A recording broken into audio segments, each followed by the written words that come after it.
Hi, everybody.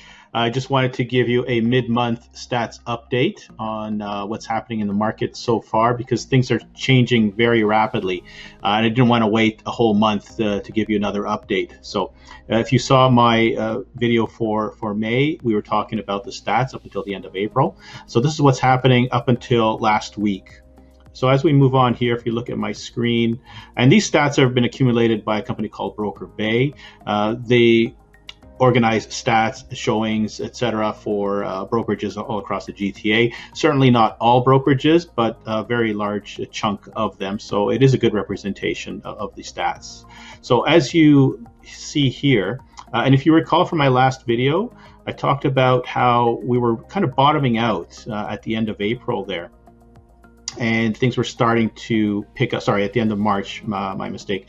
And as April moved on, things were starting to pick up again. So, and that continued well into May. And as you can see here, these are the number of showings as they steadily climb in numbers.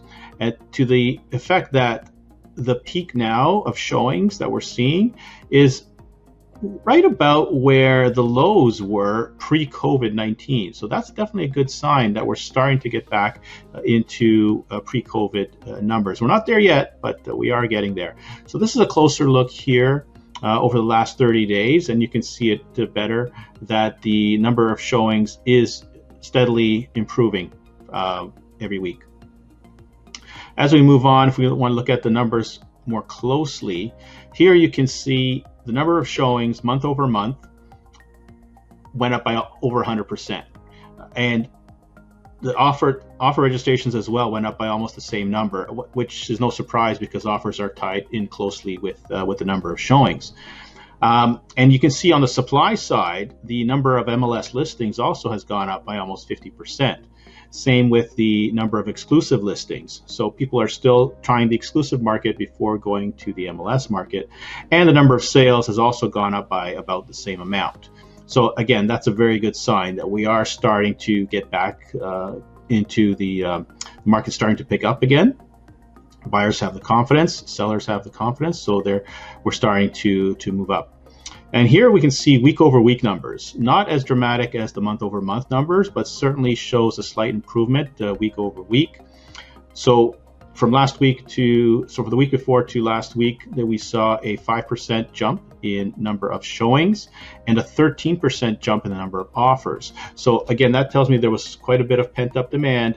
People were waiting. Now that they're confident again to go back out there, they're starting to put offers in and things are starting to sell again. On the supply side, we only had a 6% increase in the number of MLS listings versus a 23% in the number of exclusives. So again, this tells me sellers are still kind of wary of putting their house on MLS, and maybe they don't want too many people coming through it. However, they are still willing to try it on the exclusive side. If it doesn't sell, then they maybe go to the MLS side. So, but the fact is that we are still seeing an increase in numbers. Not much change in sales from week to week, but I'm sure that number will go up as the weeks move on. So that's it in a nutshell. I hope you find this information helpful. Please reach out if you have any questions, 416-520-0222, or you can email me at lbd@royallepage.ca. Thanks for watching, everybody. Have a fantastic day and stay safe.